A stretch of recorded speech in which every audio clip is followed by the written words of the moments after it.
First up, we have a 1974D Washington quarter that looks like it's been hiding in the bottom of an old tackle box for decades. The surface is covered in heavy black toning and uneven patina with deep wear across Washington's profile. Most of the fine details, like his hairlines and the crisp lettering, are almost gone. Yet, this coin tells a story that makes collectors lean in closer. You can see pits and rough texture across the fields, a sign it's lived through years of circulation, possibly rattling around in countless hands since the Reagan era. Now, here's the surprise. Even in this extremely worn condition, certain 1974 D quarters can command serious attention if they have the right traits. This year's Denver Mint run had its share of striking anomalies, slightly misaligned dies, weak strikes, and even rare double. The obverse varieties that only reveal themselves under magnification add in unusual patina or eye-catching toning, and suddenly what looks like a beat-up piece of change can spark a bidding war. The reason mint tags from this period are still high, but finding one that survived with a dramatic, natural black tone, especially if paired with an error, is far less common. Collectors love coins that combine history, rarity, and visual character, and this one ticks all three boxes. For a standard circulated 1974 D, you might expect only face value, but if yours shows an identifiable error or dramatic natural dark toning like this, values can start climbing.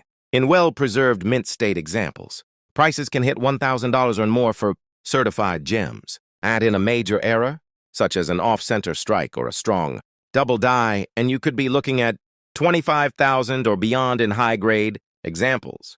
The black patina high character pieces in certified condition can even push past the $150,000 mark in the right auction, especially when too deep remind bidders lock horns.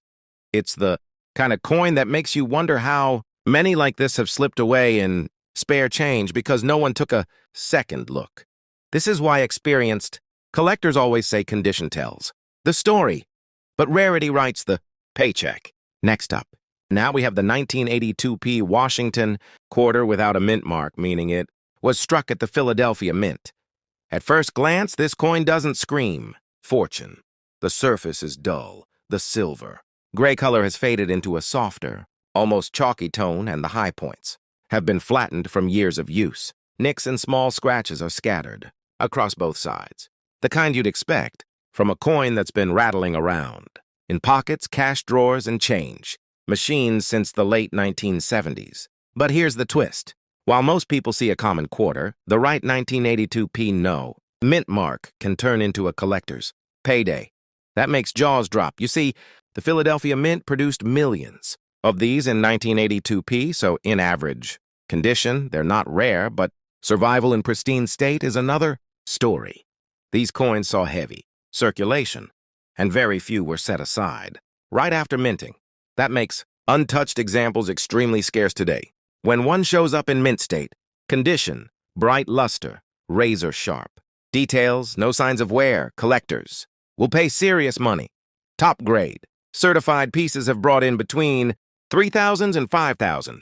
But the real money isn't just in condition, it's in errors. This date is notorious for certain varieties that slip through the mint's quality control. Among them are off-C-center strikes, where part of the design is missing. Double die obverse examples, where the lettering shows clear, doubling, and even the rare transitional plow errors where the coin was accidentally struck on the wrong metal. Blank.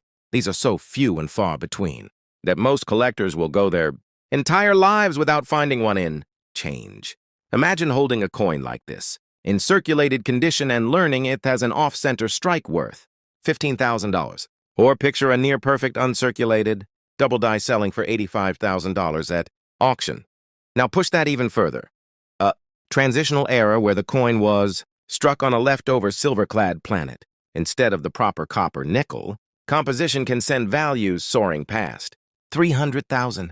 And yes, even a coin with honest wear can bring thousands if the error is rare enough and the demand is high.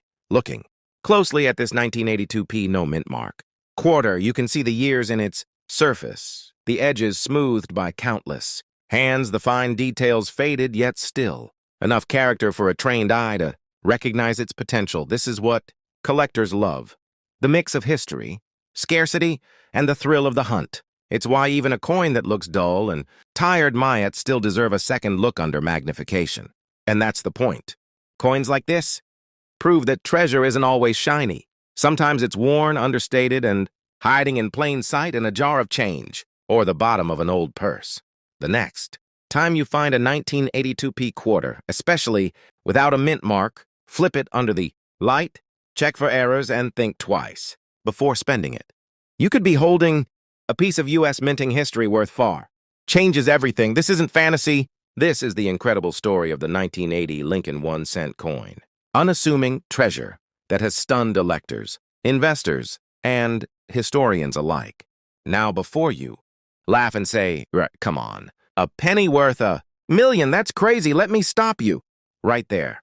Because people said the same thing about a few other coins before they sold for 6 and even 7 figures at auction. Today you're about to discover how one small mint mark, one rare error, and one stroke of luck can turn a single cent into a fortune. Let's go back in time. It's 1980. America is in Fluex.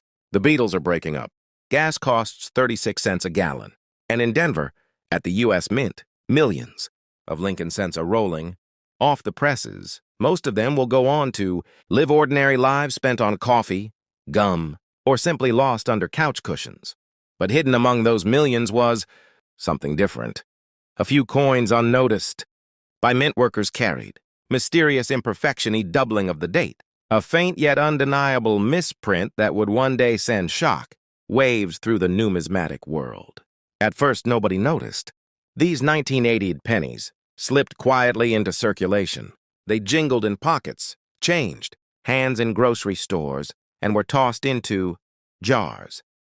But then, years later, sharp-eyed, collectors began spotting something unusual. On some of these coins, the year 1980 seemed the numbers were thicker, shadowed like they were printed twice.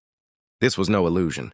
It was what experts call a double-die obverse. Now here's where it gets exciting. The 1980 double-die penny isn't just a curiosity. It's a rarity so profound that serious collectors will pay staggering amounts for it. In recent years, verified examples in pristine condition have fetched values soaring into the hundreds of thousands. And the current record, a jaw-dropping $976,000. That's right, nearly $1 million for a single cent. Let that sink in. A coin you could have used to buy a piece of candy might now buy you a house, or two, maybe even your dream lifestyle. But what makes this coin so valuable? Why this penny of all things? It comes down to 3 things: rarity, condition, and demand. First, rarity. Out of all the coins minted that year, over 2.8 billion in total, only a tiny handful show this doubling effect. Some experts believe fewer than 50. Examples exist in collectible condition. Second, condition. The coin grading scale runs from poor to perfect mint state. A scale runs from poor to perfect mint state. A 1980 penny and uncirculated. Condition. Preserved from the day it was minted. Could multiply in value exponentially. And third, demand. Coin collectors are passionate, competitive, and well-funded. When a coin this rare hits the market, it's not just a purchase. It's a battle. Think of it like this. There are Ferraris, there are Lamborghinis, and then there's that one prototype that only 2 people in the world own. That's the 1980D double-die penny. But here's completely unaware of its true value. Today, we're diving deep into one of the most astonishing stories in American coin history. The 1970D Lincoln penny with no mint mark. A humble copper coin that could change your financial future. Stay with me until the end, because by the time this video is over, you might just be racing to check your old coin jar. Let's begin. In 1970D, America was alive with change. The summer of love, the rise of new music, civil rights, March Sand, age of revolution and possibility. Amidst all that history, the U.S. Mint quietly released billions of Lincoln cents. Copper coins so ordinary they slipped cents. Copper coins so ordinary they slipped through the fingers of millions of Americans without notice. But here's the secret. Not all 1970D pennies were created equal. This particular year was unusual. The mint was under pressure. In the mid-1960s, coin collecting had exploded in popularity, and the U.S. Mint found itself battling a nationwide coin shortage. People were hoarding coins for their potential value. To stabilize the economy, the mint decided to remove mint marks altogether, those tiny letters that tell you where a coin was made. For 3 years, 1965, 1966. In 1967, no coins or mint marks at all. Dot. Now, you might be thinking, so if every 1970 penny has no mint mark, what makes one worth hundreds of thousands of dollars? Great question. This is where things get interesting. The answer lies in a combination of rarity, condition, and something even more mysterious. Human error. See, not every coin leaves the mint perfectly struck. Some have subtle mistakes, doubling on the lettering, unusual coloration, or a rare composition change. In 1970, several Lincoln cents were minted with microscopic die variations that make them one of kind. Collectors call these error coins, and to them, an error isn't a fluke, it's a gold mine. Fast forward decades later, somewhere in America, a coin enthusiast is rummaging through old rolls of pennies. It's routine, almost meditative, until one coin catches the light in an unusual way. The details seem sharper, the surface flawless. No scratches, no blemishes. The year 1970, no mint mark. He sends it for professional grading. And what shocks him. The coin receives a perfect mint state 67 red designation, an almost impossible score. To collectors, that's like finding a diamond buried in sand. Suddenly, this 1-cent coin isn't worth a penny anymore. It's worth hundreds of thousands. Now pause for a moment. Imagine the emotion of that. Discovery. You're sitting at your kitchen table, magnifying glass in hand, and you realize the small copper coin you've ignored for decades might fund your dream home, pay off your debt, or even finance your retirement. That's not fantasy. It's happened more than once.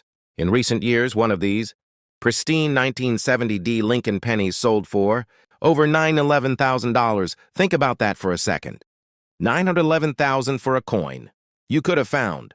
Coin that traditionally has been vastly overlooked in coin collecting, and that's going to be the 1975 Lincoln penny. Oh, yes, a good old 1975, and a lot of you will say, well, heck, I see these all the time, and I don't think anything of, it'll just throw them back, then they go up pretty frequently. Well, I'm gonna tell you this, okay, this is a sleeper coin for a few reasons, okay? First of all, a lot of you probably are not aware, but this is only one of 3 different denominations made in 1975. The U.S. Mint didn't produce anything for the Washington quarter, the candy $50, and the Eisenhower dollar in 1975.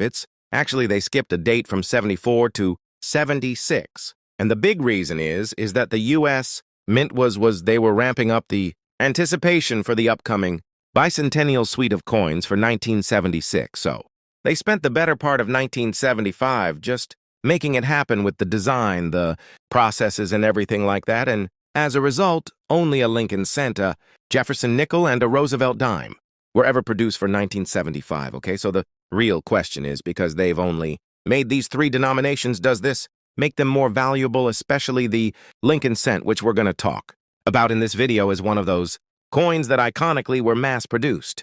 Okay, you're going to see here in a quick second how many millions of these coins were produced, but because they were generally overlooked, are high. Graded copies of this coin valuable? Well, I'm happy to say yes, but it does come with a little element of kind of like risk involved when you try and find really high graded coins that you want sent out for grading or authentication. So I want to 9 millions upon billions.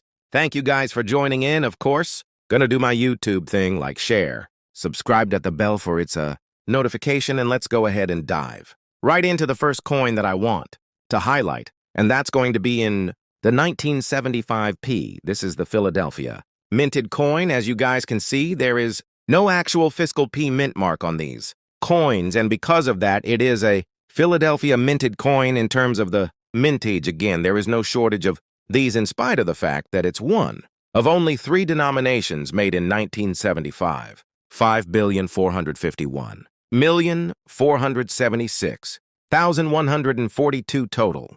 Pieces were produced of the 1975 Lincoln cent, so that's worth noting here. And with the 1975, there's really no notable double dies or any sort of varieties for this date, which is why it's been kind of overlooked coin, all right? And because there's not a whole lot else going for it, here's where it really begins to kind of like get crazy, and that's all in the grading, all right? As you guys know, you could send these coins out to third-party authenticators like PCGS, NGC, and even Annex, okay? But for this particular video, we're going to focus on coins graded by PCGS for the grading aspect of the 1975 Lincoln penny. Now, the measure of value of these modern